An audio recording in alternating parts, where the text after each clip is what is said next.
और जिस विरह में मिलन का अभाव है वो अपूर्ण तो है ही है। ध्रुवदास जी ने इसको व्याख्यायित किया, जब बिछुरे तब होत दुख, मिलते ही वो सिराय, याही में रस गए भय, प्रेम कहे को जाए। जब वियुक्त हो गए, जब बिछुरे तब दुख ही दुख हो गया। वियोग का दुख अपार है। अब तुम चाहत है चलो रह सकत तन प्राण। और वियोग के वर्णन करने वाले ने अनुभोक्ता महानुभाव ने वर्णन किया।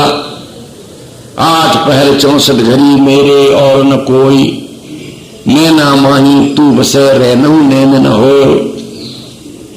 सुखिया सब संसार है खावे और सोवे, दुखिया दास जो कबीर है जागे और रोवे। ये सब वियोग के वर्णन। सूरदास जी का सूर सागर उठाओ पढ़ो। निज दिन बरसत नैन हमारे, सदा रहत पावस ऋतु हम पर, जबते श्याम सिधारे। कंजन फिर न रहत अखियन में, कर कपूल भय कारे। कंचुक पट सुखत ने कबहू, उर्बिच बहत पनारे। मानो परम कुटी शिवकीनी, दिवी मूरत धरि न्यारे। ये मथुरा काजर की रेखा, जे निकसे ते कारे। सूरदास प्रभु ऐसी कीनी, मत कहूं कह पुन मारे। बिरते पावस पै न तरी, गोपिन के असुआन के नीर पनारे। भय बहके भय नारे, और नारे मूर्त भई नदियां नदियां, नद हो गए काट कगारे। बेग चलो तो चलो ब्रज को कभी तूष कहें, ब्रज राजो लारे। अब बैलत चाहत सिंधु है, अब नाई तो वही जला हल सारे। महाप्रलय हो जाएगा। ये वियोग की विप्रलंब श्रृंगार की भी अपनी आस्वादन में स्थिति है। श्रीमद रूप गोस्वामी पाद ने तो कहा, संगम विरह विकल्प बर में विरहो न संगमस्तस्या।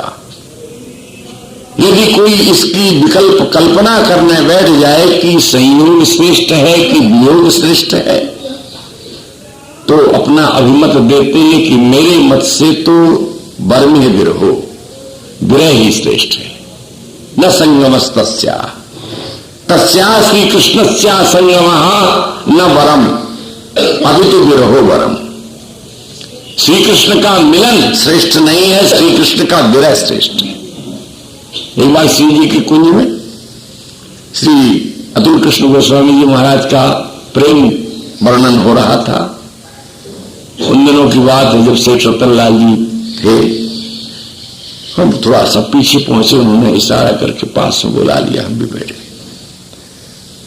अतुल जी बोले कि यदि हम प्रियतम के वियोग में किसी प्रकोष्ठ में भयंकर भाग में कपाट को श्रृंखलित किए हुए एक मादा आनंद का आनंद अनुभव कर रहे हैं, और साक्षात स्वयं प्रियतम श्री कृष्ण आकर के दस्तक दें और कहें खोलो खोलो खोलो, मैं तुम्हें दर्शन देने आया हूं, तुमको कृतकृत्य करने आया हूं, तो बोले मैं तो यही कहूंगा कि मेरे आनंद में बाधा मत डालो, तुम चले जाओ।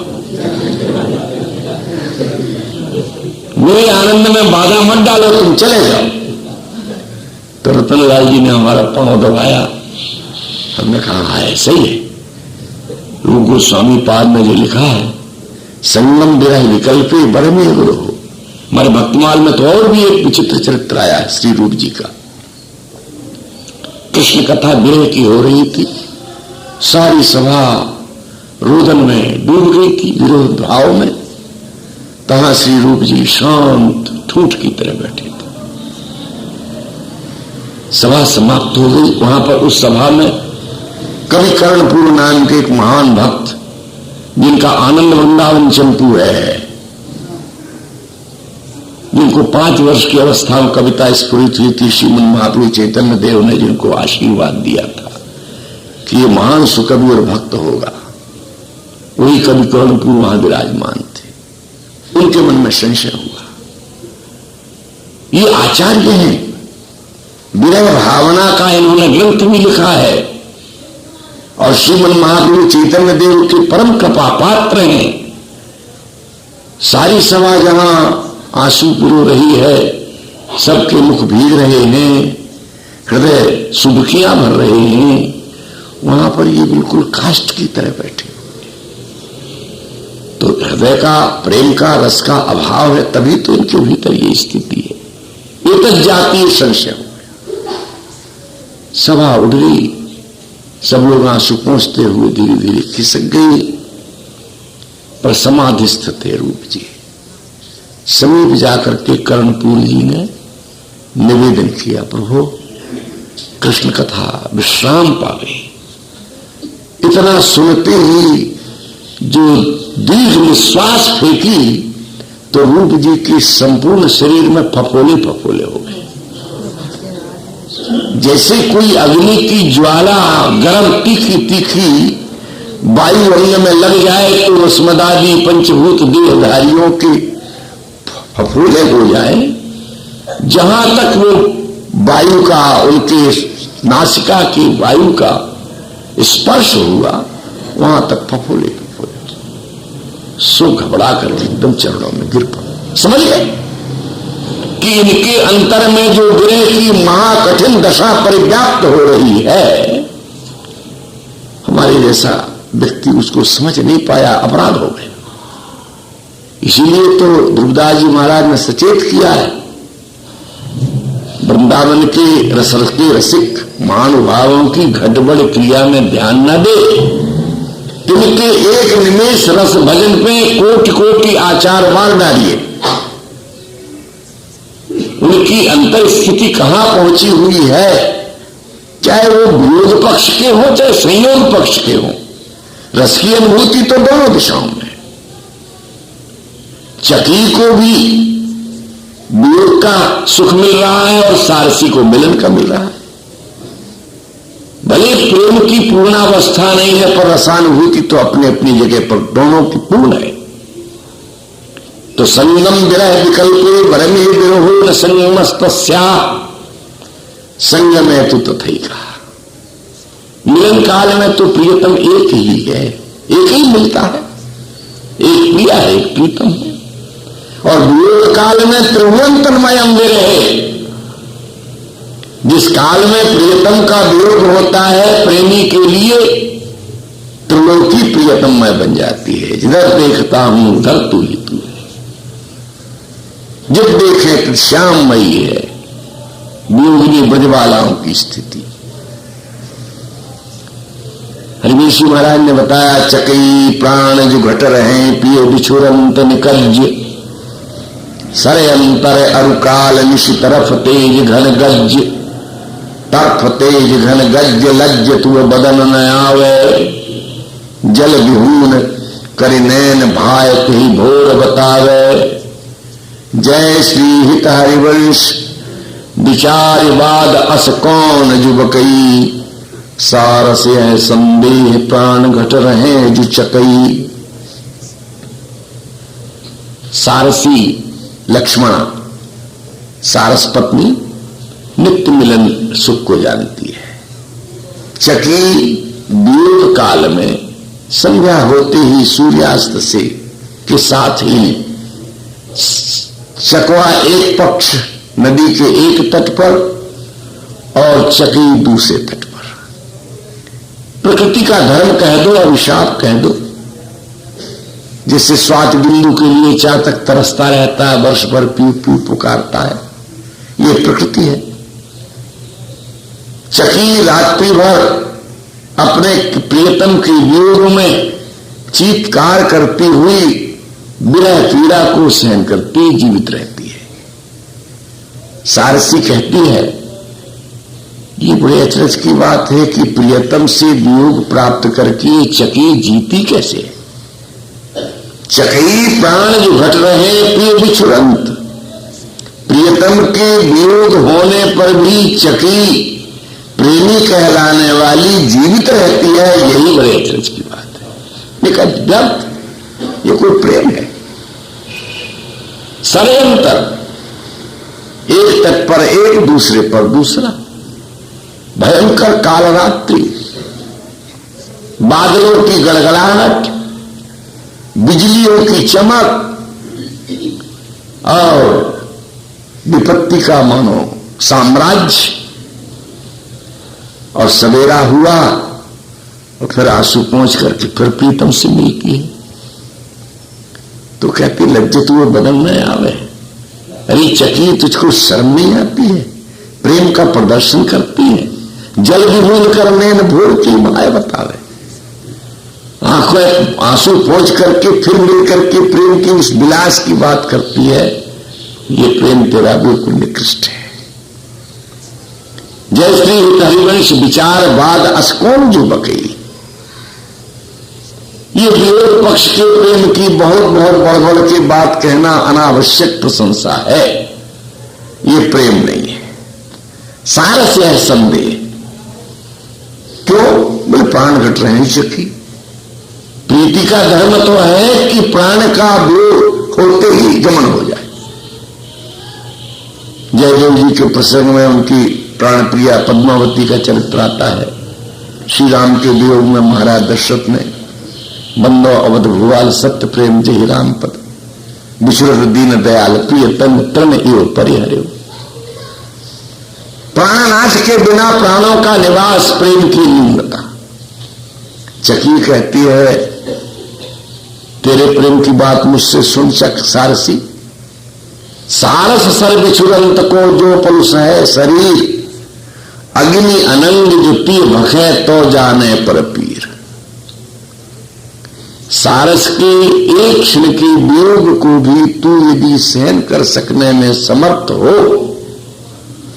तो ये प्रेम अनंगमान जो बिरही के हृदय में लगता है और उस प्रेम को जो वो धारण करता है, उस पीड़ा के अनुभव ज्ञान से तू सर्वथा शून्य होने के कारण नहीं जान पाती है, क्योंकि तेने वियोग अनुभव किया ही नहीं। सारस की सारसी की ये प्रकृति है। इन दोनों में से एक का प्राणांत हो जाए तो दूसरे क्षण दूसरे का प्राणांत हो जाता है, वो जीवित रहते नहीं। इसीलिए हरिराम व्यास जी ने एक जगह प्रिया प्रीतम को सारस की प्रीति से उपमा दी है।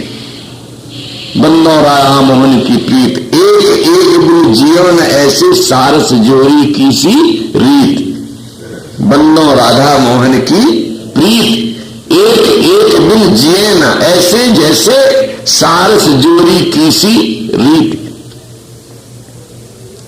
अग्नि अनंग होती भखे तो जाने पर पीर, तो जाने पर पीर धीर भर सके वज्रतन। इस वियोग के क्षणों को सहन करने धारण करने वाला वज्रतन होता है। उसकी शक्ति और उसकी सामर्थ्य रूप गोस्वामी ने जो धारण किया था, जिसके वायु संसर्ग से फफोले हो गए, उनके भीतर कौन सी अग्नि थी? कबीर ने कहा है अंतर माही दौ बले धुआं न प्रगट हो, जाके लागी सो लखे कीज न लाई होए। भीतर दौ माने दावानल। वियोगी के प्राणों में दावाग्नि जलती है। अंतर माही दौ बले, बले माने जले, पर धुआं नहीं निकलता है। धुआं निकलना माने प्रदर्शन, प्रदर्शन नहीं। जिसके ये आग लगी है वह जानता है, अथवा जिसने लगाई है वो भी जानता है। तो मर्द सार सही फूट पुण्य पर चौजुला तुम। तू तो सारस अपने प्रियतम से वियुक्त होते ही प्राणों का त्याग कर देती है। तुझे क्या पता कि वियोग क्या है? इसलिए जैसी हित हरिवंश विचार प्रेम बिरहा बिन वारस, निकट कंतरित रहे मर्म का जाने सारस। केवल संयोग में रहने वाला प्रेम की पूर्णता को नहीं जानता, अतएव संयोग की भी स्थिति अपूर्ण है। निकट कंतरित रहे तो मर्म कहा जाने सारस। तब ये निश्चय मानना चाहिए कि जिसमें वियोग भी हो, जिसमें संयोग भी हो। वृंदावन के नित्य विहार में रसिकाचार्यों ने कहा कि इस नित्य संयोग में नित्य वियोग है। कैसे? सूक्ष्म है। संयोग तो तन का है, संयोग मन का है, संयोग प्राणों का है। अपलक नेत्रों से निर्निमेष भाव से एक दूसरे की मुख माधुरी का पान है, पर यहां सूक्ष्म विरह है, सूक्ष्म तृषा रूप से, अतृप्ति रूप से। जैसे तू मुख चंद्र चकोर मेरे नैना, अति आरत अनुरागी लंपट भूल गई गति पलहू लगे ना। अरब रात मिलवे को निस्दिन मिले रहत, मानो कबहू मिले ना। भगवत रसिक रसिक की बातें रसिक बिना को समझ सके ना। ये प्रिया और प्रीतम वृंदावन नित्य विहार के ये दोनों युगल पात्र, नायक नायिका, एक दूसरे के मुख माधुरी का निरंतर पान करते हैं। प्रीतम कहते हैं तेरा मुख चंद्र है किशोरी और मेरे नेत्र चकोर है। दूसरी जगह कहा परस्पर दो चकोर दो चंदा, परस्पर में दोनों चकोर हैं और दोनों चंदा है। हंसन पर भुज दिए विलोकत इंदु बदन बिबियोर, करत पान रसमत्त परस्पर लोचन त्रषित। दोनों के नेत्र चकोर हैं, दोनों के मुख चंद्र है। तो तुम मुख चंद्र चकोर मेरे नैना, आरत अनुरागी लंपट।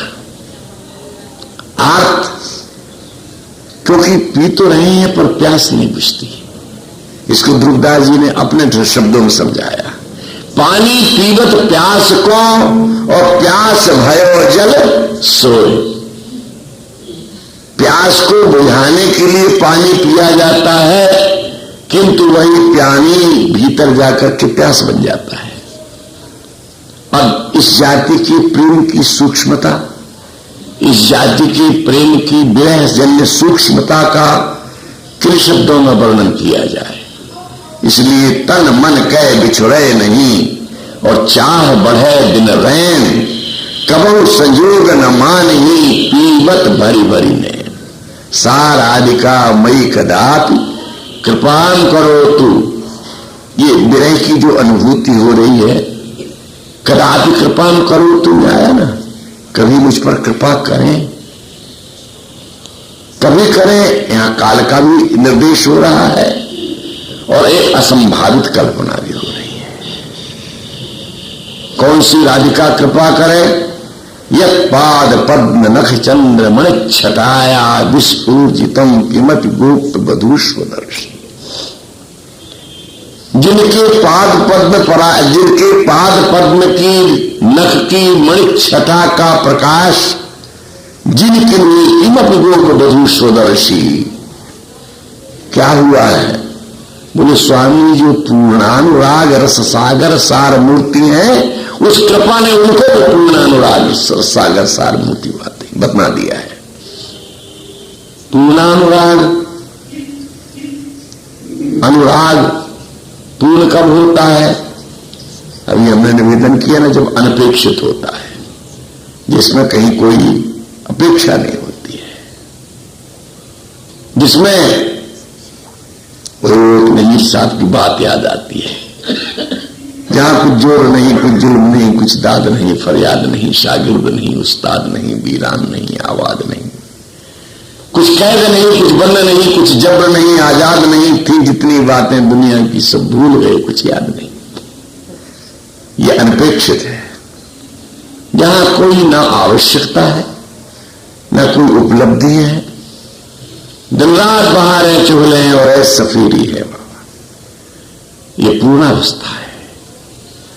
ऐसा जो पूर्णतम अनुराग स्वामिनी में विराजमान है, वो रस स्वरूप है।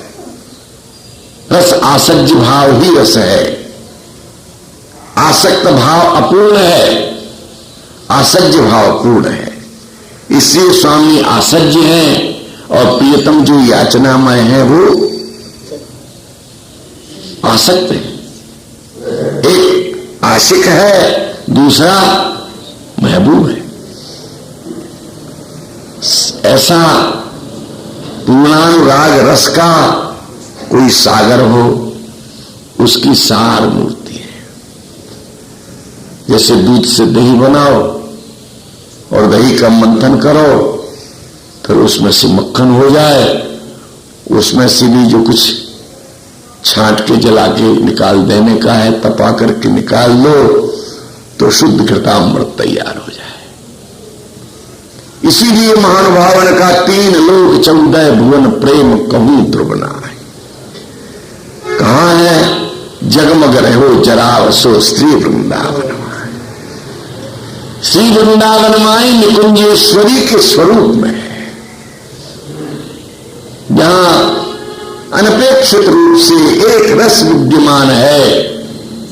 नवल नवल सुख चैन एन आपने आपवश, निगम लोक मर्जाद भंज क्रीडंत रंगरस, सुरत प्रसंग निसंग करत जुई जुई भावत मन, ललित अंग चल भंगी भाव लज्जित सुको गगन, अद्भुत विहार हरिवंश सहित नख दास सेवक जियत, विस्तरत सुनत गावत रसिकसो नित नित लीला रस पियत। यत्पाद पद्म नख चंद्रमणि छटाया, विस्फूर्जितम किमपि गोप्त बधूष्वदर्शी, पूर्णानुराग रस सागर सारमूर्ति, साराधिका मयि कदापि कृपां करोतु। वैसे तो भाव बहुत है इसके भीतर, पर अल्पमति जैसे कोई भुल्ला अनंत आकाश की उड़ान नहीं भर सकता। मेंढक उछल कूद चाहे जितनी कर ले, पर अटलांटिक समुद्र की गहराई नहीं नाप सकता। ऐसे ये स्मदादि अल्पमति, अल्प भाव, अल्प प्राण जीव इस अगाध सागर का एक सीकर प्राप्त कर सकें तो बड़ा भाग्य हो जाए। अतः यही इस वार्ता को आज विश्राम देते हैं। आगे का श्लोक आता है, उद्यम्यमान रसवार निदेश तरंगई रंगई प्रणय लोल विलोचनाया। कल निवेदन करेंगे। श्री राधा वल्लभ लाल की जय। राधे जय राधे राधे जय राधे जय राधे जय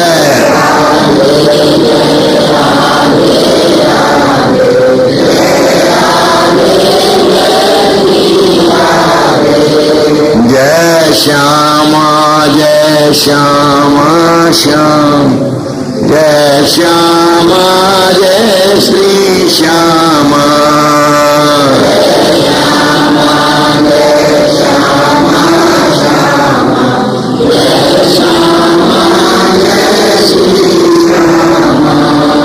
राधा वल्लभ कुंज विहार मुरलीधर गोवर्धन धारी।